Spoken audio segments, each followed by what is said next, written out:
नमस्कार, प्रखर राजपूत को देख रहे हैं आप। आज तारीख है 18 फरवरी साल 2026 और इजराइल, फिलिस्तीन, लेबनान, पाकिस्तान, भारत समेत पूरी दुनिया की खबरों के साथ एक बार फिर से आपके सामने हाजिर हुआ। दोस्तों, इस वीडियो में आपको बताएंगे कि समय जो अमेरिका मीटिंग करना चाहता है, उस मीटिंग को लेके अमेरिका की टीम बाकायदा जिनेवा पहुंच चुकी है और साथ ही ईरान के ऑफिशियल्स भी वहां पे पहुंच चुके हैं। लेकिन इसी बीच खामनेई ने ऐसा बड़ा हमला किया है डोनाल्ड ट्रंप के ऊपर कि इस हमले के बारे में जब आप सुनेंगे तो सुनने के बाद आज आपके पैरों तले जमीन खिसक जाएगी। और साथ ही डोनाल्ड ट्रंप ने भी ईरान को लेके कुछ बड़ी धमकियां और कुछ बड़े बयान दिए हैं। इसके बारे में भी हम आपको डिटेल बताएंगे। और साथ ही दोस्तों, इस वीडियो में आपको यह भी बताएंगे कि आज स्टेट ऑफ हार्मोज में बाकायदा ईरान ने धड़धड़ा के कम से कम 85 मिसाइलें दागी हैं। और ये मिसाइल ऐसे वक्त पे ईरान ने दागी हैं जिस वक्त पे बातचीत का सिलसिला शुरू होने वाला था। तो क्या ईरान एक बार फिर से अमेरिका को उकसा रहा है या फिर इसके पीछे कोई और कहानी है, इसके बारे में हम डिटेल में बातचीत करेंगे। और साथ ही इस वीडियो में दोस्तों आपको ये भी बताएंगे कि इस समय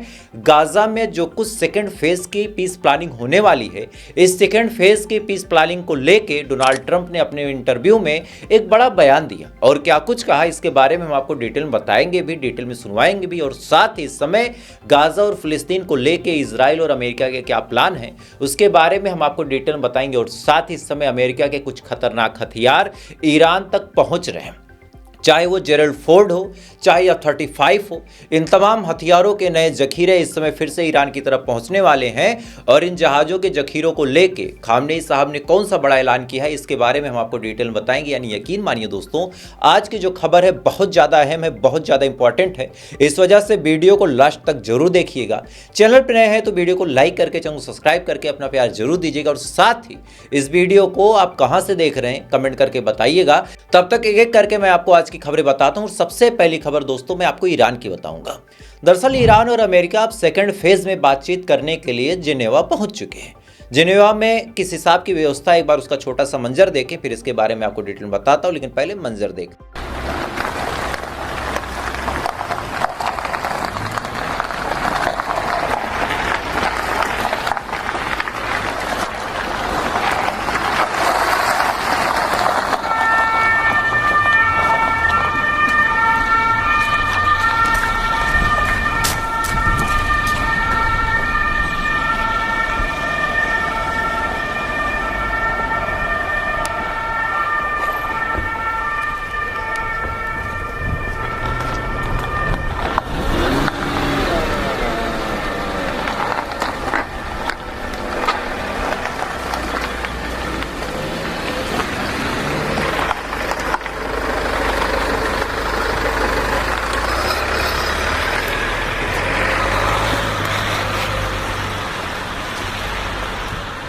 इस वीडियो में जो जगह आपने देखी, इसी जगह पे मीटिंग होनी है ईरान और अमेरिका के ऑफिशियल्स के बीच। ईरान की तरफ से अब्बास अराची साहब जाएंगे और साथ ही अमेरिका की तरफ से मार्को रूबियो और ट्रंप के जो जमात जेरेड कुशनर हैं, ये दोनों पहुंचने वाले हैं। बातचीत होगी, बातचीत में एक निष्कर्ष निकाला जाएगा। अब हम सभी जानते हैं कि कोई कंक्लूजन नहीं निकलना है, क्योंकि ईरान अमेरिका की किसी भी शर्त को मानने वाला नहीं है।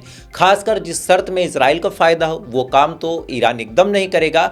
ऐसे हाल में डोनाल्ड ट्रंप से आज एक पत्रकार ने पूछा कि भाई साहब आप एक बात बताओ, अगर ईरान डील करता है तो क्या होगा, अगर ईरान डील नहीं करता है तो क्या होगा।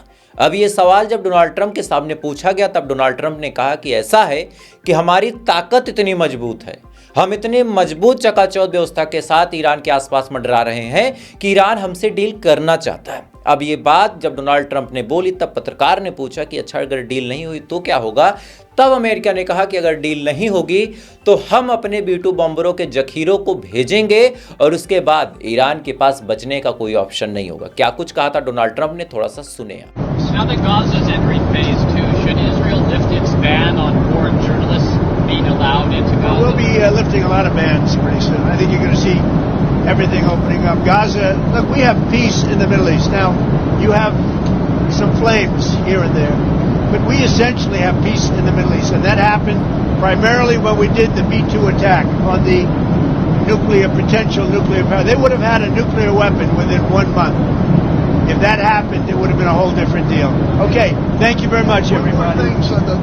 इस वीडियो में आप साफ तौर पे सुन सकते हैं कि एक बार फिर से डोनाल्ड ट्रंप ने ईरान को गीदड़ भभकी दी है, लेकिन इसी बीच आयतुल्लाह खामनेई साहब ने जो जवाब दिया वो जवाब आज आपको सुनना चाहिए। चूंकि एक 80 साल का बूढ़ा, एक 80 साल का शेर जिस हिसाब से दहाड़ रहा था, ऐसी दहाड़ आपने किसी की नहीं सुनी होगी। दरअसल खामनेई साहब ने आज प्रेस कॉन्फ्रेंस की और लोगों के सामने दो बातें बोली। पहला कि वो कहता है कि हम बड़े ताकतवर हैं, वो ये भी कहता है कि हमारे पास बड़ी पावर है, हमारे पास बड़ी कुव्वत है, लेकिन दुनिया की बड़ी सी बड़ी आर्मी को भी हार का मुंह देखना पड़ सकता है और ईरान की आर्मी तो ऐसी है कि अच्छे अच्छे को ये सड़क पे लाके छोड़ दे। अब सुनिए, रही बात इनके अब्राहम लिंकन एयरक्राफ्ट कैरियर की, रही बात इनके जेरल फोर्ड की, तो एक बात ये जान जाए, जो टारगेट जितना बड़ा होता है उस टारगेट को मारने में उतना ही मजा आता है। और एक बात, इनके पास एयरक्राफ्ट कैरियर है तो है, इनके पास मिसाइलें हैं तो हैं, लेकिन जो मिसाइलें हमारे पास हैं ये किसी भी एयरक्राफ्ट कैरियर को आसानी से डुबो सकती है और इस पे अमेरिका को समझना पड़ेगा। खामनेई साहब ने जब ये तमाम बातें बोली तो वहां पे जितनी महिलाएं मौजूद थी, आप जज्बा देखिए कि वो महिलाएं भी खुश होकर तालियां बजाने लगी। मैं चाहता हूं कि थोड़ा सा वीडियो आप देखें अपनी स्क्रीन पे।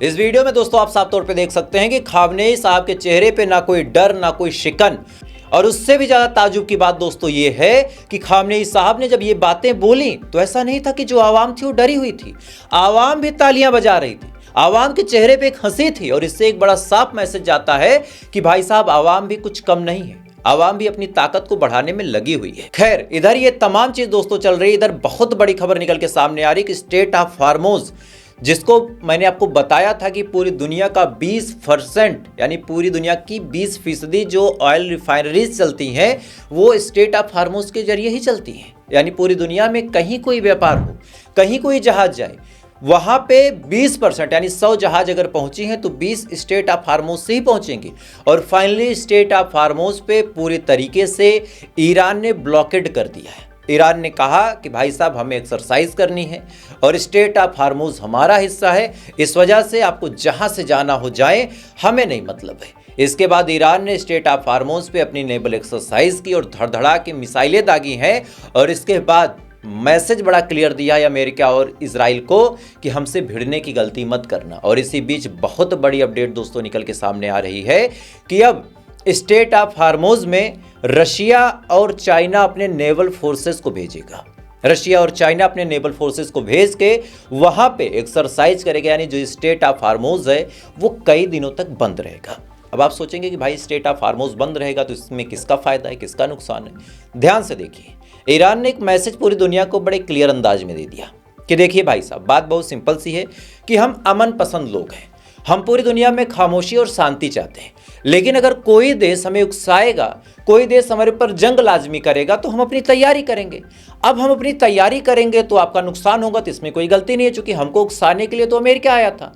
अब ये मैसेज जब ईरान देगा तब पूरी दुनिया अमेरिका की तरफ देखेगी कि यार तुम जो गए थे, तुम्हारे जाने की वजह से हमारा नुकसान हो रहा, और एक तरह से डिप्लोमेटिक प्रेशर अमेरिका पे ही पड़ेगा कि तुम्हारी हरकतों की वजह से हमको नुकसान झेलना पड़ रहा, तुम्हारी हरकतों की वजह से हमारी जो तेल की गाड़ियां वहां पे फंसी हुई हैं, तुम्हारी वजह से हमारी कंपनी नुकसान में जा रही, तो या तो तुम वहां से हट लो और ईरान को कभी फ्यूचर में ऐसा मजबूर ना करो कि ईरान वहाँ पे कोई एक्सरसाइज करे या फिर कुछ और करे। और अगर तुम वहाँ से नहीं हटते हो और वहाँ पे ईरान को एक्सरसाइज करनी पड़ती है तो भाई साहब हमारा नुकसान है, तो अगर हमारा नुकसान होगा तो हम आपका भी नुकसान करेंगे। यानी बड़े साफ तौर पे ये मैसेज ईरान ने भिजवा दिया अमेरिका के पास कि तुम कुछ भी कर लो, तुम सैंक्शंस लगाते हो, तुम टैरिफ लगाते हो, वी लिटरली डोंट केयर। हम एक सिंपल काम करेंगे कि हम अपने स्टेट ऑफ हार्मोज पे अपना कब्जा करके बैठ जाएंगे, जिसका नुकसान होता हो, जिसका फायदा होता हो, हमें क्या खास मतलब है।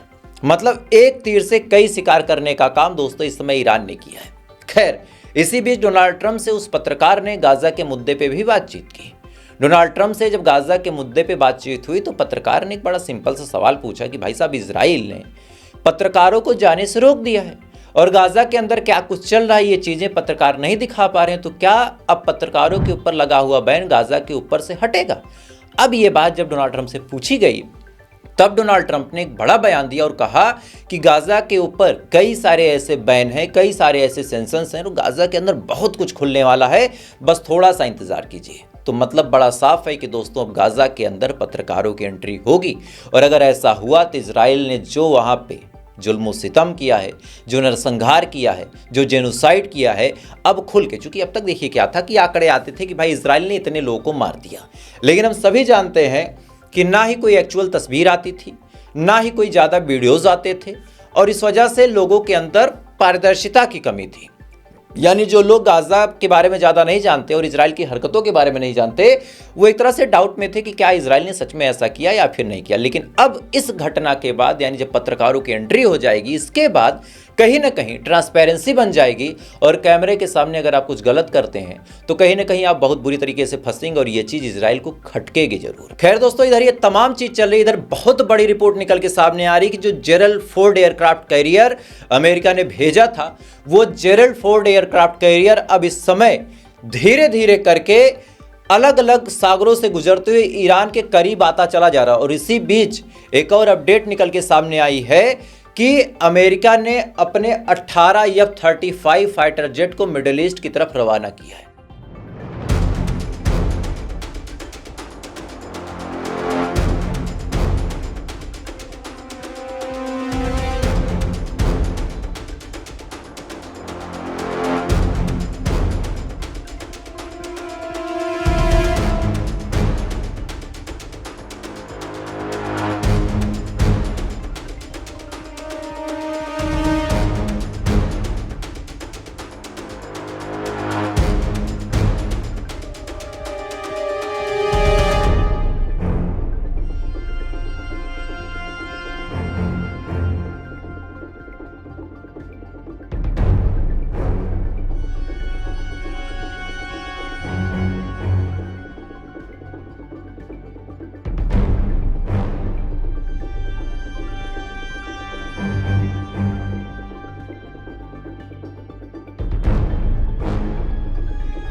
इन 18 F-35 फाइटर जेट के साथ 8 के करीब तो रिफ्यूलर फाइटर जेट हैं। यानी अगर जंग के मैदान में F-35 लड़ रहा है और ज़मीन पे उतरने का उसके पास मौका नहीं है या फिर तेल डलवाने के लिए उसके पास वक्त नहीं है, तो ऐसे हाल में ये जो 18 F-35 फाइटर जेट हैं उनको ये 8 ऑयल टैंकर रिफ्यूलर टाइम पे हवा में ही तेल दे देंगे। और इससे अमेरिका को बड़ा फायदा दोस्तों ये होगा कि अमेरिका किसी भी हाल में जंग लड़ते समय पीछे नहीं हटेगा। लेकिन वही बात है कि अगर F-35 सुरक्षित रहे तब ना, क्योंकि ईरान की ऐसी ताकत है, ये जो बड़े अपने आप को सूरमा समझते थे, सफ़ेद सूअर वाले लोग जो अपने आप को बड़ा स्टार समझते थे, बड़ा सब लोग कहते थे भाई ये सुपर पावर है।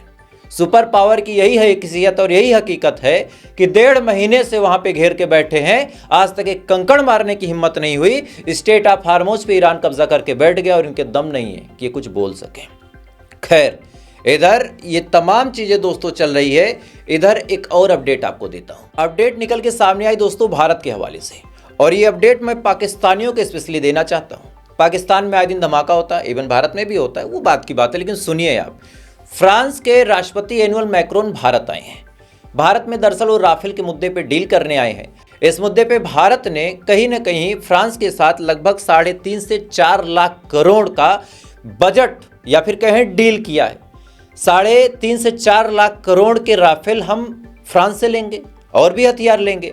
अब सुनिए, पाकिस्तानियों को जान के हैरानी होगी कि उनका जो पूरा बजट है वो 6 लाख करोड़ का है, यानी इनके बजट के आधे से ज़्यादा का तो हम राफेल ले रहे हैं। अब सुनिए, जब ये भाई साहब भारत आते हैं तो आने के बाद, यानी एनुअल मैक्रोन साहब भारत आते हैं तो आने के बाद वहाँ पे ये आराम से मुंबई में सड़क पे घूमने निकल जाते हैं, सुबह सुबह जॉगिंग करने, मॉर्निंग वॉक करने, और उसका वीडियो वायरल है। वीडियो देखें आप।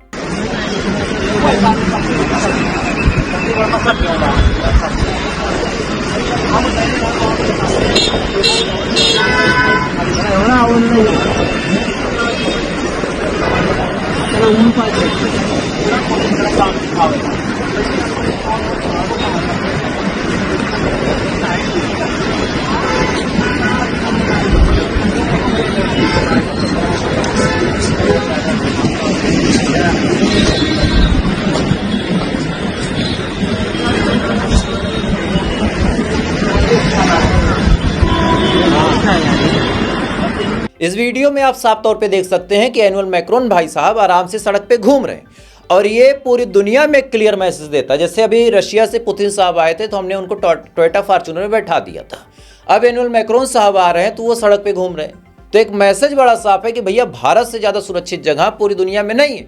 नहीं तो आप सोच के देखिए कि कहीं कोई प्रधानमंत्री, कहीं कोई राष्ट्रपति जाके ऐसे खुलेआम दौड़ सकता है क्या? पुतिन जैसा नेता जिसको पूरी दुनिया से खतरा है, वो एक अपनी गाड़ी को छोड़ के, अपनी पूरी सिक्योरिटी वाली गाड़ी को छोड़ के एक फॉर्च्यूनर में बैठ सकता है? और अगर नहीं बैठ सकता उसके बावजूद भी वो बैठ रहा है तो मतलब बड़ा साफ है कि उसको भारत की सुरक्षा और भारत की व्यवस्था पे भरोसा है। खैर, पाकिस्तानियों के हवाले से ये खबर मुझे बतानी थी, लेकिन अब आपको भारत के मुसलमानों की भी खबर बताता हूँ।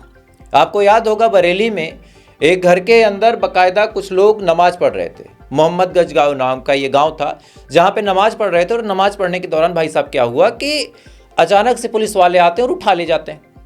आरोप ये लगा कि ये लोग नफरत फैला रहे हैं, आरोप ये लगा कि ये लोग गलत कर रहे हैं। अब ये मामला हाईलाइट हो गया क्योंकि भाई साहब कोई मुसलमान अपने घर में नमाज पढ़ रहा हो और ऐसे हाल में अगर आप उसको अरेस्ट कर देते हैं तो भाई मतलब बड़ा साफ है कि आपके अंदर मुसलमानों के प्रति केवल नफरत है।